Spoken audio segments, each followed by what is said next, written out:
Hi, everyone. Welcome once again to another episode of Elevate.Strategy Leadership Live Fire Chat. Thank you for being with us today. If you're live on air right now, Facebook, LinkedIn, YouTube, please drop a note below in the comment section to let us know where you're from. It'd be great to hear from you. If you're watching post broadcast, no problem at all. You can still do the same thing when you're watching it as well. So, and if you've got questions for our guest today, feel free to drop a comment box again afterwards. It's a thing where you can kind of reach out to our guest personally and get a response. So, but thank you so much for spending your time with us. I hope you guys are doing well and amidst a very crazy episode in our world right now. So, but having said that, one of the reasons, again, just why I'm hosting this podcast, and I've been doing it for about a year now, is that part of what the impact of COVID has been for a lot of my clients. I'm an executive coach. Has been that they're all executives that are going through some sort of transition. And in many cases, the difficulty and challenges with that transition has not been kind of shared with them around, other people have gone through similar things, other business leaders as well. And in some cases have struggled through a lot and kind of gotten to where they are today. But just a word of encouragement through these stories, I think, is what's helpful for a lot of my clients and hopefully for you as well. So without further ado, I'm going to introduce our guest today. My guest today is very special one, near and dear to my heart, because he's the president of Accenture Canada, and Accenture was my last employer before I left corporate, a large company before I left corporate to become an executive coach.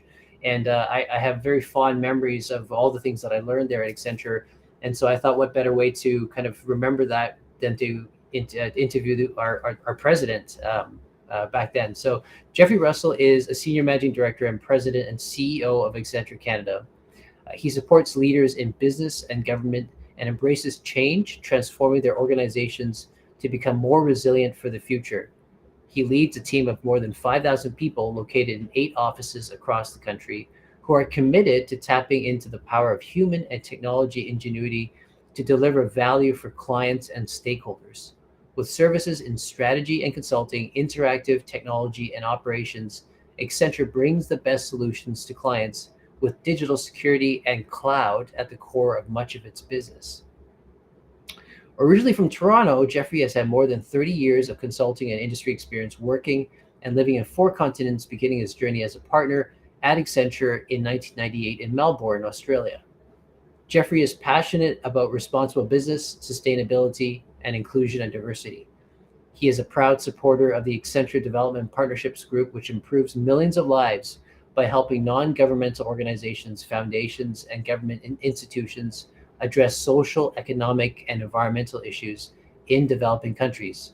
He is also the executive sponsor of the Black Outreach Learning and Development Employee Resource Group in Canada, supporting their mission to create an exceptional Black experience that fosters community and authenticity across Accenture and beyond.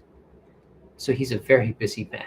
Outside of work, Jeffrey enjoys cycling and traveling with his adult children and wife of 30 years, discovering new places, people, experience foods around the world.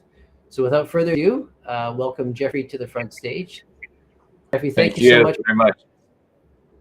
It's great to have you on the show. I know your schedule has been always very busy, so I appreciate this time, and I'm sure the audience does as well. Well, you're so welcome.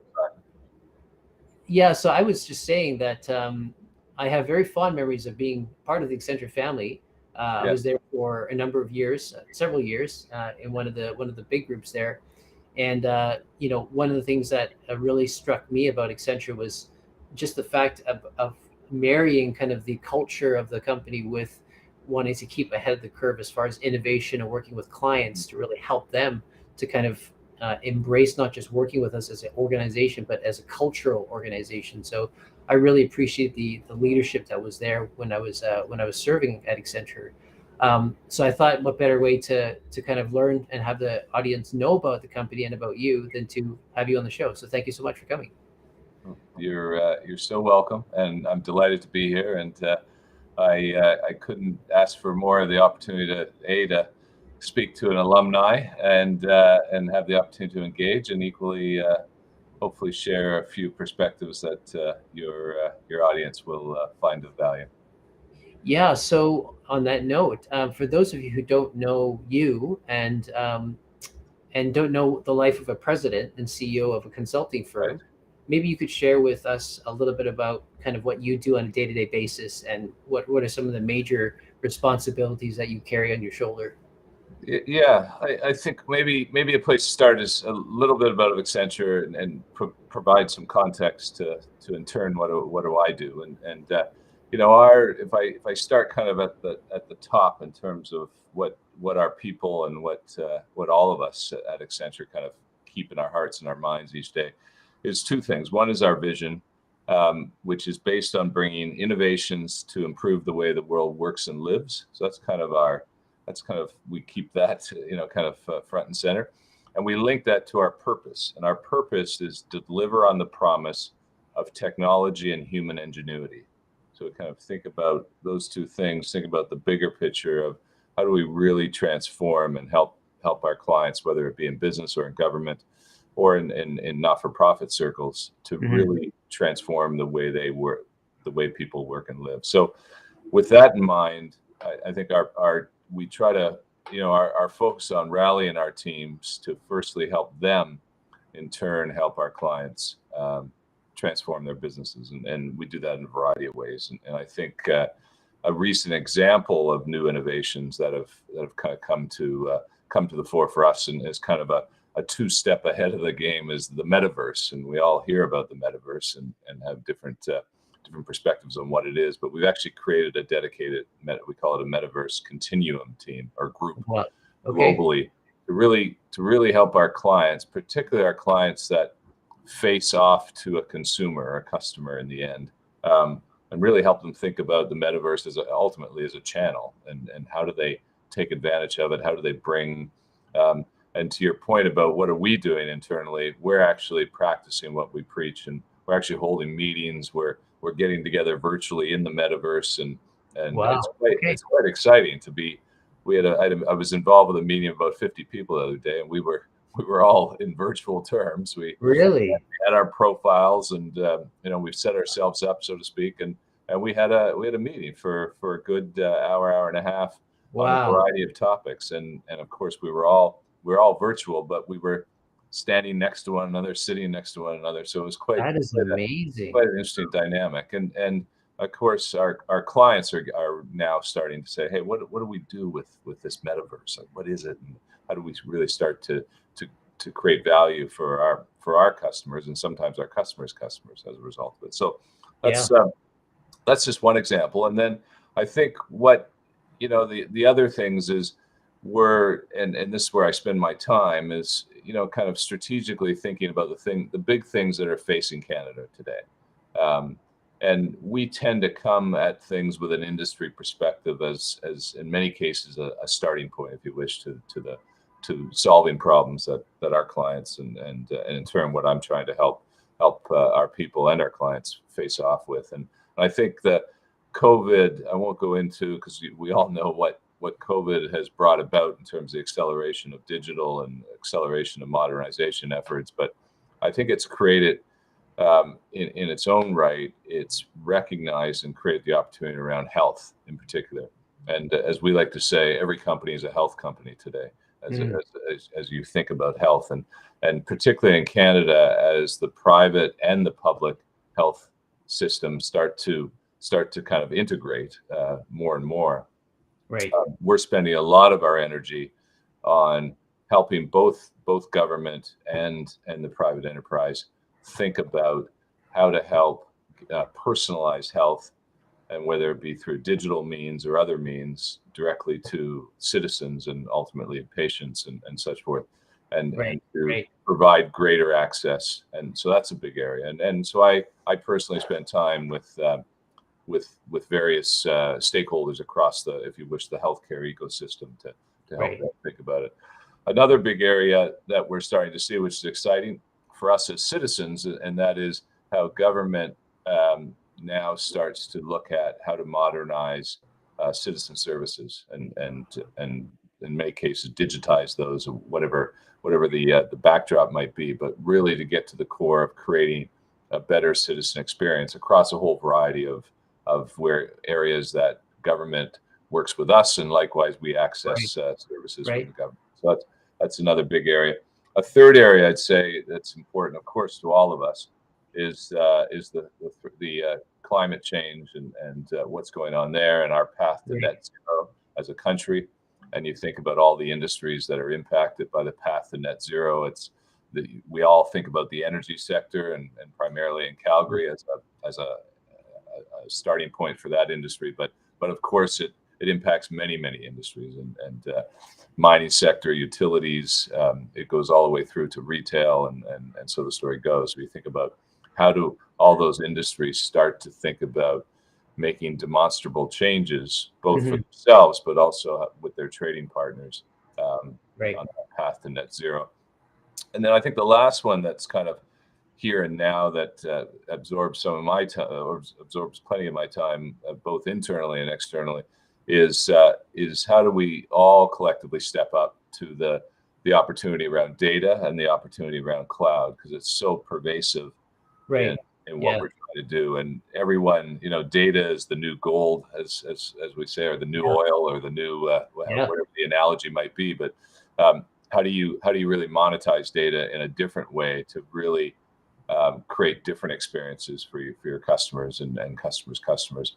And then, of course, cloud presents a real opportunity to drive resiliency that we've all faced over the last 2 years, more so than ever. And it also creates an opportunity to really drive growth, because I think in many cases, cloud can be a catalyst to create more personalized services, more personalized products, along with data, and they go hand in hand to really drive the growth ambition of our clients and innovation. So that's an example. And the last one I'd say, and again, so I spend a lot of my energy with our industry teams and with our capability teams, and in turn with our clients, helping them think about some of the big issues that are facing both their industry, but of course facing them individually. And then how do we rally, as we like to say, how do we rally the one Accenture in terms of our suite of capabilities, our products, so to speak, and services that we take to market and best kind of tailor those to meet our client. And then, of course, when you have more than 5,000 people, and as I like to say, the Accenture family here in Canada, they need support in different ways. I think the last 2 years has only brought to bear the challenges that we're all facing as individuals with things like mental health. As I say, mental health is health. What capabilities they need, how do they nurture and grow their own personal careers and personal and professional lives, and how do we best enable them to be to bring their whole selves as well as their best selves to work. And so we're spending a lot of energy, and I spend a lot of energy, everything ranging from our efforts around equity and inclusion and diversity, in terms of ensuring our organization is a reflection of the Canadian landscape in terms of the population, and giving everyone the right opportunity to thrive in our environment, and also be a sounding board for our people and for our leaders to understand how I can share experiences, perspectives, points of view, whatever it might be, that hopefully can help them in either a situational moment or more of a broader career journey. So a lot of my time equally is spent on people, because we're a people business and they're our biggest asset at the end of the day. And without them, we don't have a business. So I obviously recognize that, and I thoroughly enjoy the opportunity to work with them to help them be better, and in turn, hopefully, that makes us a better business as a result. Right. So those are really great examples of the same experience that I had at Accenture. Innovation was always at the forefront, right? Whether we had innovation centers, or we had displays and exhibitions that were just, really frontline, cutting edge, and that continues to be the case. And that's great to see that. And you were talking about cloud data and health. I mean, that's a whole element there itself, the ecosystem in Right. the healthcare system now with, automated like knee sort of transplant detectors, and the point of Yes. data in cloud storage and being able to kind of preempt things with patients, etc. So that's really great to hear. My my question personally to you though is, having said all of that happens right in the firm of Yeah. more than 5,000 people. What are some of the challenges that you face as president? Like, how do you make things work or balance Yeah. things out? It's a Yeah. very obviously tough job, right? Yeah. I think. Well, I try to make it. It's tough. It can be, but you try to keep things in perspective. Firstly, I think, and Yeah, but I'm honored to obviously to serve our people and in turn serve our clients, and that's first and foremost.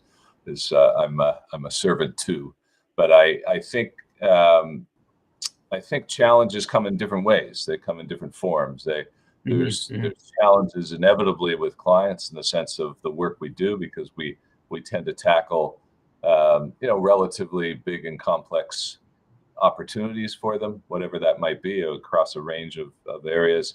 And inevitably, when doing that, things aren't perfect in yeah, terms of sure, from beginning to end. And we pragmatically we hit bumps in the road, as we say, and we need to make sure that we're obviously trying to stay ahead of the bumps and minimize any that do come up. And when they do come up, and they will, because that's life. hmm How do we pragmatically work through those to make sure that we retain and grow our partnership as a result of whatever it might be, and hmm hmm and also equally make sure we're helping our people because both our people and our clients' people are often affected by things that might yeah, occur along the way, and we need to recognize and lean in to make sure we're helping them. I think other challenges that come up are people related, a whole across a range of yeah, spectrum. sure, And as I mentioned, mental health, and I don't say it's a challenge, but it is right in the sense that hmm hmm it's real. And so one of the things we've done, for example, on the challenge front with our people is since the murder of George Floyd back in whenever that was, May of right, 2020, it feels like now. Um, yeah, yeah, it feels so. Yeah, I guess it was almost 2 years now. yeah, Um, we set up listening forums, call them open forums, okay, um, and we open it up to the entire organization, and we just allow people to talk about what's on their minds, and because some of these are situational, some are general societal. So we pick topics. We tend to hold them about every 2 months. So kind of there's no kind of predefined timing, but we either do it because of a situation. So we did Ukraine Russia crisis only a Mhm. week into it, less than a week into it, and we brought together, for example, typically hundreds or thousands join these open sessions, Right, and we may pull in people. In that case, we pulled in a dear family friend of, as you know, Canada has the largest Ukrainian yeah, population outside of those two countries. yeah, And yeah, of course, many of our employees are impacted because of their extended families. And right, so right, we had extended family members. We had our chief medical officer on. We had we had the NGO that we're working with here in Canada to help, and so we provided some context to what we're hearing and seeing. We gave the opportunity for people to speak, and then of course people opened up around how they're feeling, and those conversations, hopefully, people learn from that shared experience and are able to take hopefully something away to help them personally. And right, so we've so that's kind of that's been a reality of, I think, of the challenge that we've all had in terms of right, yeah, what we're seeing go on around us. And being a people business that we are, we need to open ourselves up to a yeah, recognition of what's happening. So that's an example. We've had probably about a dozen of those now through a whole range, including we had a hmm. session on surname bias, last name Oh, okay, bias, and right, so agnostic to any particular um, any particular, parts of our community, all parts of our community kind of impact that one way or the other. And we had a conversation on that. Yeah. And so the story goes. So just to give you an example so you can feel a lot of energy and passion on the people and the cultural front, because at the end of the day, these are all cultural issues that impact people either personally and of course professionally. And the reality is, we've all seen over the last 2 or 3 years, I think personal and professional has just come together, because the reality is, in many cases, our in a good way, hopefully our working lives and our personal lives are together. In a bad way, it's also impacting people differently, and therefore we have to step up to it and deal with it and help them out and help their families out as much as anything. So and kind of one of the catch cries that we've kind of created here, probably 6 months into COVID, was this notion of pace, space, and grace. So how do you establish the right pace? How do you create more space for yourself? And how do you serve or act with grace?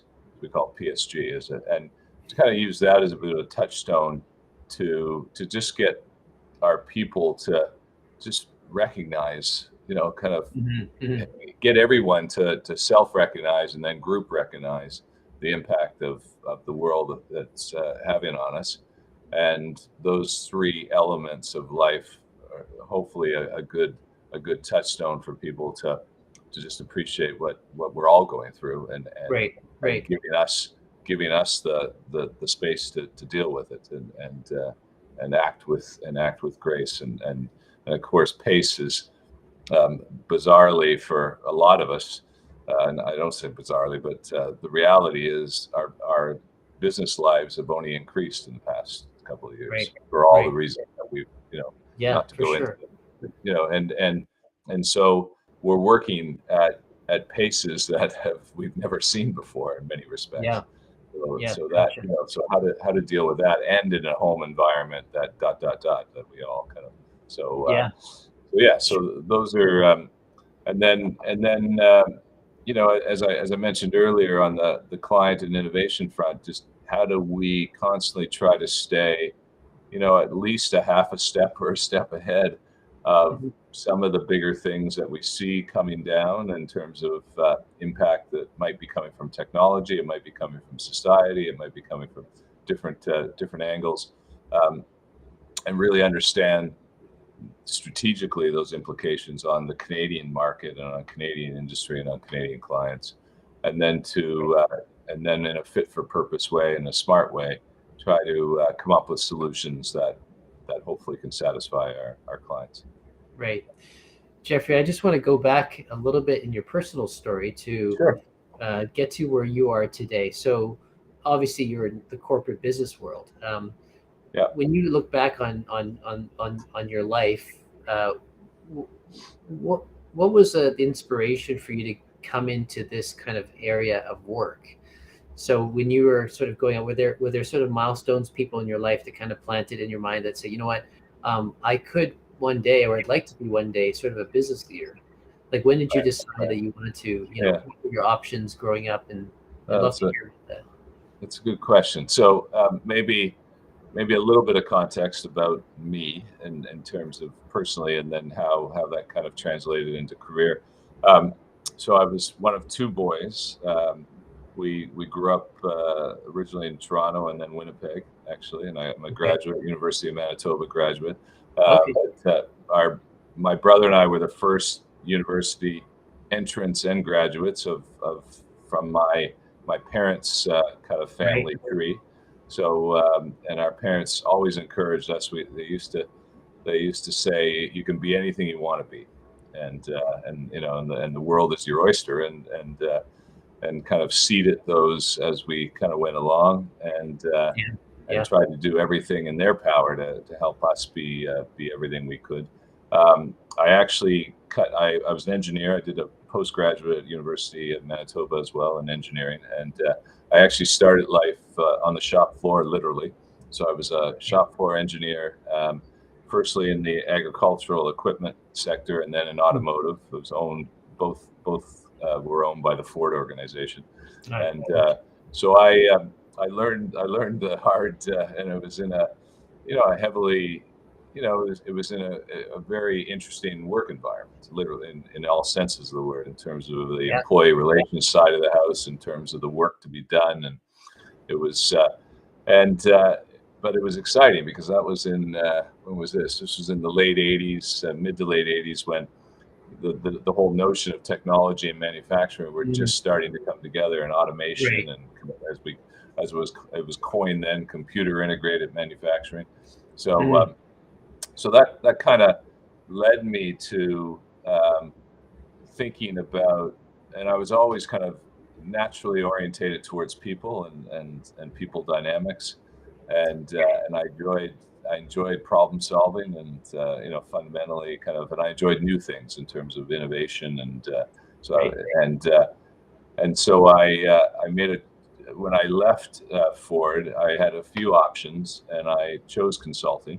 Mm, Um, and uh, and I joined because I thought, well, I'll give it a go. I thought of mhm, the variety of opportunity in terms of variety of industries, variety of clients.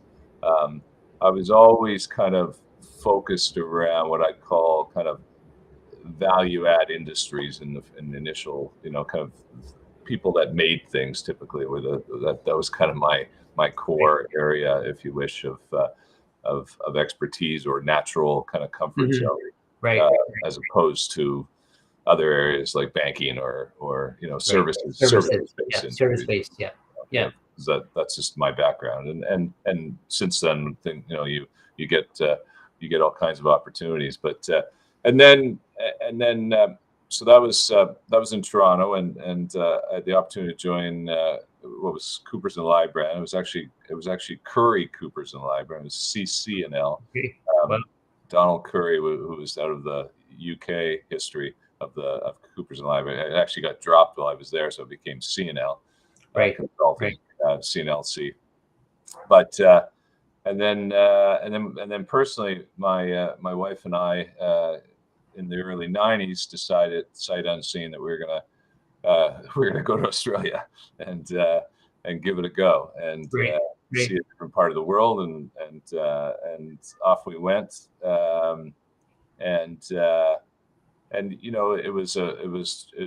it obviously was more than we thought it would be, to be honest with you, because we went for kind of 2 or 3 years, and we ended up staying for 18. So we Right. Right. we became Australians. We naturalized in the mid '90s. Our kids are first generation Aussies, Mm, and we spent many years in Melbourne, and still see it as home. And in fact, we're heading back in a couple of weeks to see friends and family, right. so and then there was, you talk about people that give you opportunities or chances, because in many Mhm, respects, I've always had a series of tremendous leaders and effectively mentors, and now friends, right. who have opened the door to an opportunity, and Yeah. Right. and take a chance, Mhm, mhm, and I've been fortunate enough to have many along the way that did, including the move to Australia. I remember a gentleman named Jeremy St. John, or St. John, but St. John is how he went by, and he ran the consulting business in Australia for what was then Coopers as well. right. Although this was all done independent of the fact that I worked for them at the time, Right. and Sure. That he flew helps. to he flew to Vancouver and interviewed me. I was just a young kid, and Right. we had a lovely lunch and at the Yeah. Pan Pacific, and this was in late '80s, and before I knew it, I had an offer, and off I went, and then I went to I went from Coopers. I went to a small consultancy. It was actually a breakaway of PA consulting. PA is still around out of the UK. Right. This was PA Technology, and it had become Invatech and Vision Systems was the company name, and they'd just gone public, and they were looking to start up kind of a business strategy practice, and so again, I found someone that who was the CEO at the time, and Peter Pick, and Peter said, Jeffrey, and I was just I was in my young 30s, and Right. it Right. was an opportunity to start something up, opportunity to be a director of a public company, and I gave it a go, and had an incredible run, Right. lots of fun, and made a real difference as much as we could. And then funny enough, I created an alliance or partnership with what was then Anderson Consulting, to try to grow Okay. our business. And in turn, as part of that growth, we won work together. And eventually I was Okay. convinced to come across and go back into the bigger world. And I joined what was then Anderson Consulting, Right. Right. in Australia. And, and then, and then I started as a supply chain. So I kind of cut my teeth in supply chain and Mm. strategy. I eventually led our supply chain practice for Asia Pacific. I was asked to go up to Singapore, and we went up to Singapore for 4 years, and had Right. the opportunity to work with a tremendous group of people and with clients around Asia, and do that. And again, people that came along in my life that I didn't know, that said, "Hey, we want to give this a try." And Hmm. as we So, say in Australia, we gave it a go. let me ask you a question about that point about people opening doors for you. Sure. Um, there's a theme that's gone on this show over and that's that they would not have succeeded where they are today without people opening doors for them, right? Yeah. Um, Yes. why do you think what was unique or kind of what was different about you as a person Right. from a personality, kind of work ethic, whatever it was that would do you Yeah. think that people spotted and kind of decided to take a chance on you? Right. That's a good question. I think um, I think kind of being I like to say a chameleon, in the sense Yeah. Right. of kind of being open to new things, new environments, new Mm. opportunities. People spot that in terms of just kind of I think it's as much a mindset and attitude Right. to what's around you, and Yeah. trying to be global. I don't mean that just in the sense of it, but being global in terms of outlook on things, Mhm. and getting along with people. Because as one of my early mentors said to me, in the very beginning, very early days, when I just come out of manufacturing into consulting, and someone said to me, "Your biggest job," and I was just a lowly consultant, and said, "Your biggest job is to people, e.g., our clients, want to work with people they like." So he said, "Go get liked." And, it's the most simplest of things, but the point is, and it's a bit trite, but the broader point, of course, is people like working with people they like, and vice versa. Of course, the Mhm. dynamic works both ways, and I think kind of I try to work with people effectively and get along in a good way, and help them, and equally, and I get a lot from that as well, and I feed Mhm. off that energy, and so I think they saw that, and in our business, I'm kind of super passionate about our clients and super passionate about our people, and you kind of do those two things well. Things happen, in our business model and many business models, but Right. um, I think hopefully that they saw that, and saw the passion and the energy, and equally someone that was willing to give it a go in different Right. environments, and so hence I got on the train of moving, literally, and Yeah. and Yeah. so I became someone known, I guess, over time, as that could be dropped into a new situation, and kind of quickly come to terms with it, and get on with it. Yeah. Thrive. Yeah. Absolutely. And but you worked in four continents, and Yeah. a lot of my clients are transitioning over into different countries, right? And Right. one of the Right. challenges that they Yeah. face is like a lot of cultural differences, etc. So, in the pursuit of being liked, right? Yeah. What Yeah. was what were some of the challenges to kind of be different, right, in different cultures Yeah. of what they Yeah. liked about you, right? And Right. Right. yeah, I guess Right. if you could share maybe one example of where it didn't really quite work out, and if you have any, and kind of Yeah. what did you do Well, about it? I That'd be great. think, particularly in Asia Pacific, I mean, so you can appreciate the cultural bounds of the region, and the Middle East was often part of that as well. So Right.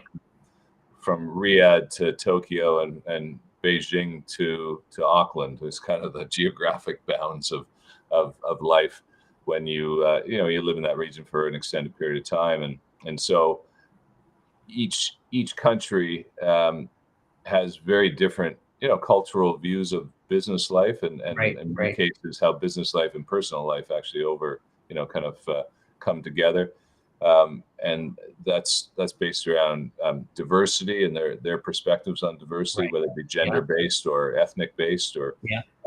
and obviously those flow into the work life. um, how as a foreigner, and I couldn't kid myself to that, Right. and I didn't master all the languages, so to speak, of which You need fortunately. to wear a Canadian flag on your. Well, I was That's a what, I was very much an Australian. I was an Aussie. I mean, okay. Right. I didn't become a Canadian until I moved back here 3 years ago, Okay. but so to Right. speak, or regained my Canadianism. But in those days, I was an Aussie, so I was an Aussie showing up, and Australian Aussies kind of have a reasonable reputation around the region, but Mm. so I had that going for me, so to speak. But um, kind of as I moved around and experienced all those different cultures and different countries, weekly, each and every week, typically. Um, Right. I mean, at the end of the day, another truism is no matter what culture they're in, people want to be treated well. Kind Right. of a Yeah. pretty basic tenet to Yeah. humanity, so to speak, Right. Right. and so you try to do the right thing by them, and in terms of how you work with them, how you treat them, how do you engage with, some cases, their personal lives in terms of socializing and all that sort of stuff. Kind of in and around work, and so and I expected that back, kind of as a Right. in a truly human way, so to speak. I expected that back, and in most cases I did. But I won't pick on a country because it's not a fair thing. But there were Yeah. times when I would be, essentially in a very polite yet clear way, that I'd be put to the side, so to speak, Right. and because they needed to converse and engage and decide without me in the room, so to speak. And I, Right. I say Sure. that I say that figuratively, and in many cases literally. Yeah. Um, Yeah. but and you learn to live with it. That's kind of life. And then they would, as a result of that engagement amongst whatever group it was, then I was kind of brought in and allowed to kind of be involved in whatever the conversation and ultimately decisions that would be had. But Right. so and that would frustrate me, especially Yeah. early on, and in particular countries where I was just learning and coming up to speed with Right. how Right. really the kind of work life happens. Hmm. In Yeah. because you have to peel back the onion in many places before you get to the core of how things really Right. work. Because Right. especially in parts of Asia, where the notion of losing face is a Yes. very, Yes. very important cultural dynamic, and it's Yeah. real. It's not a and you need to treat it as such. You need to honor it and recognize it, and work within it. Kind of, Right. and Right. and sometimes as the person on the outside, in that cultural norm sense, you had you had to you had to deal with it. And that's just. But I quickly understood that as I got up to speed with any given country over time, and Right. I would turn it around and proactively say, "Hey, you need to go away now. I know, and do your thing," and that would make them more comfortable, because then they didn't feel like they had to hide it or to over engineer it. They went and did what they needed to do, and then I was ready participate in whatever way made sense. So. Right. You talked earlier about being a chameleon and how that was really important for your career growth and development. Yeah. Uh, what to somebody who's trying to, find their way now? So a lot of my clients are 34, 35 years into their career, Yes. and they still have another 10 years to kind of kick around. They want to input Right. and impact the society, Right. but they're finding that they need to change industries or change kind of areas where they employ. Yeah. They need to learn to be a chameleon, right? So what would you Right. say that to people like that? How do you learn to adapt? Are there techniques that you can kind of follow and kind It's a good question. It's kind of a reinvention type of kind of mindset in terms of I think just trying to, I don't know if it's techniques per se, but trying to not get locked, kind of this notion of locked in your ways, whatever the ways might be, right? And right. I think this notion of being open and being more mindful.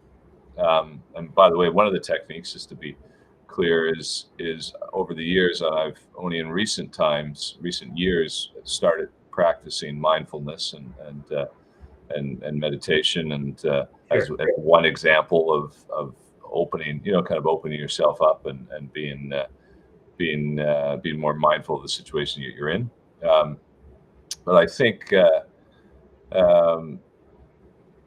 And I think learning, I think also a key part is proactively seeking out input and feedback and perspectives from both people around you, but people that also aren't around you, like as in close, like, so yes, they may know you and you have a connection, but they're not part of your kind of natural inner circle. You kind of stretch yourself.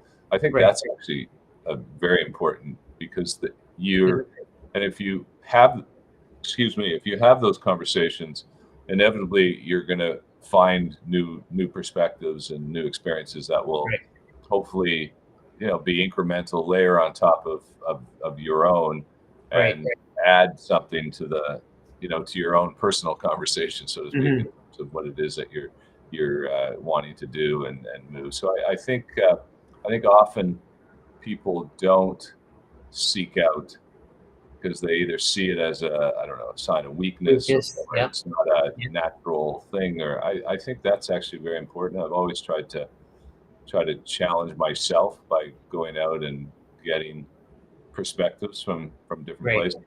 Right. So you're not sort of stuck in an echo chamber where the only voices you hear are people who are familiar with you and say that you're good at this, and so you should keep trying that. Right. I think that's a really key point, is find people who know you enough to kind of have worked with you, but at the same time, maybe spot at some other attributes of you that you haven't seen before, right? And or challenge you and actually put them, help put the mirror up to you and say, hey, this is what's really going on here, and all those different nuanced perspectives, I think, add to the color and the commentary and the perspectives around you, and hopefully that. But I think it is attitudinally. I think that just try to do everything in your power to open, have an attitude of openness and perspective, and sometimes it comes out of sheer necessity, which isn't when you're kind of on the back foot. But equally, as I always say, we all get on the defensive sometimes for a whole range of reasons. How do you turn a defensive position into an offensive position and kind of get into the offense? And so I think how one responds to things is often, kind of ultimately a measure of whatever we call success at the end of the day. Yeah, for sure. And in this economy, there is such an importance in reading up, understanding what is needed out there as far as skill sets go, right? And if you don't have a clarity around what skating to where the puck is, right? If you don't have clarity for that, then you won't even know where it is that you should pivot towards, and even ask things around. Maybe doing more education, or maybe trying to, ask more questions or in a circle that you're not used to, that is a different industry. And I think that's one of the challenges that a lot of people face is they don't being stuck in their ways for so many years and being really good at what they do, but quite frankly, maybe their organization doesn't need that skill anymore. It's Yeah. trying to move out of that now. That's the barrier that needs to be broken, right? So Yes. Yes. absolutely. Well, Jeffrey, we're nearing the top of the hour, and I don't wanna take up more time than I promised I would, but That's all right. I like. Thank you very much for your insights, by the way. But I like ending up with some rapid fire questions. I Okay. don't know if you've Okay. seen any of the previous ones that I sent over to you, but they're all the same. So if you have, I'm just you're gonna know the answers to them. They're your own answers. But Okay. so the first one is, what is your alter ego profession? If you weren't doing what you're doing now, what would you want to do? An architect. Okay, Yeah. because you're an engineer by background, I guess, right? You like building. Well, yeah, I actually always wanted to be one, and fortunately, I I'm married to a wonderful woman who spends a lot of her energy and therefore our collective energy on designing and various kind of renovations or whatever it might be along the way as we've moved around the world. Right. We we enjoy design. I've always enjoyed design. In fact, I got accepted into McMaster's in architecture, Okay. and then at the very last minute dropped out of the. Right. I didn't go into it. I moved over to engineering. So I've always wanted to be, always wanted to had a. So you're living vicariously through your wife. That's what I hear. Yes, All right, that's good. you got it. I wonder if her alter ego profession is to be a consultant. Anyway, I don't think so. I think probably it's not an closer to easy a doctor. No, it's not an not. easy life. What is one book or movie title that best describes you, career-wise or personally? Um, oh my goodness. Nelson Mandela's book just always has. I think it describes his walk, and his journey. And by no means did I obviously experience anything as Mhm. such, but I've always looked up to him as a personal, kind of as a someone that I can learn from, and it doesn't describe my life. It describes probably the passions that I have about trying to make a difference. Right. Your That's maybe aspirations.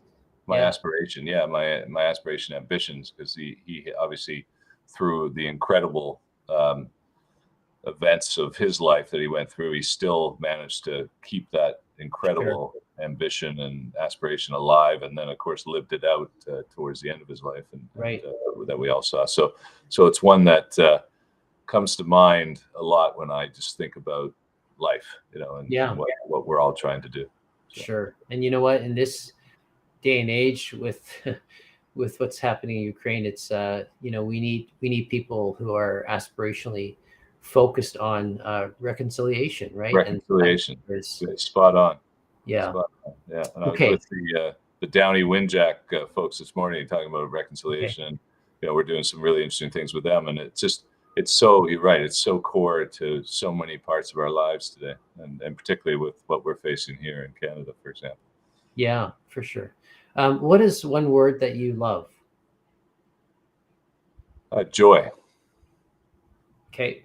joy. Yeah, it's something that it's short, it's sweet, Yeah. it's Yeah. uh, it's very recognizable, and it raises people's spirits and people's energy, and it lifts one up, Yep. and it has an element of ambition and aspiration, but at the Right. same time, it Right. also has a real sense of living in the moment and Mm, being joyful with what you have, right. and Right. the situation. So it's both situational here and now, but it also has an element of looking to the future and hope. Yeah, and that's very different than happiness, right? You can be Yeah. sometimes in an unhappy situation and yet still joyful in the spirit. So, Yes. Yeah. absolutely. What's one Well, word that you well hate? said. One word that I hate. Yeah. Um, Um, oh my goodness, one word that There's I too hate. many. There's too many. Well, I don't know. Um, the things that came to mind were negativity, Yep. because I just find, um, so that was one that came to mind. A few of them did come to mind, but that just kind of just feels like it's counterproductive. Hmm. Hmm. It creates a counterproductive starting point, Right. and in many cases endpoint as well, depending on the Yes. situation. So, and it's not to say you should be positive for the sake of being positive, and we all talk about the half full and half empty kind of analogies, um, but yeah, it just in today's world and in any world for that matter, I think people that use that word tend to create to get pull on your notion of spirit. It creates the wrong spirit and wrong starting place, and Right. uh, and there's a reality. There are some things in the world that are negative. There's no question about it. And we're Yeah. experiencing obviously all kinds of challenges today on multiple fronts. But Yeah. I think how just using it for the sake of using it, which often it does, then I think it just sets the wrong tone. And as a consultant, we've been trained to deal with negative situations with a solution, right? Right. You Right. want to come to the table with, okay, well, Yeah. this is clearly not optimal. Let's just call a spade a spade. But at the same Right. time, it's a productive member of society is going to think about a solution. You don't just come to Right. the table with And a how do problem. we figure it out together? Right. It often is a unifying opportunity, so to speak. Absolutely. And hence, yeah. So I'm thinking about others, but I'll stick with that one for now. Sure. Yeah. Yeah. Yeah. And my last one is, what is one COVID hobby or habit that you developed over the Oh, past couple of years, uh, COVID habit. or hobby? I became more of a baker. I'm kind of I guess the cook in the house, so to speak. But I'm a cook and I always have, always enjoyed it. And I've rarely been a baker, and I find they're very two different things actually. Yeah. Sure. So I've to some extent become a better one. I wouldn't say I'm at the same.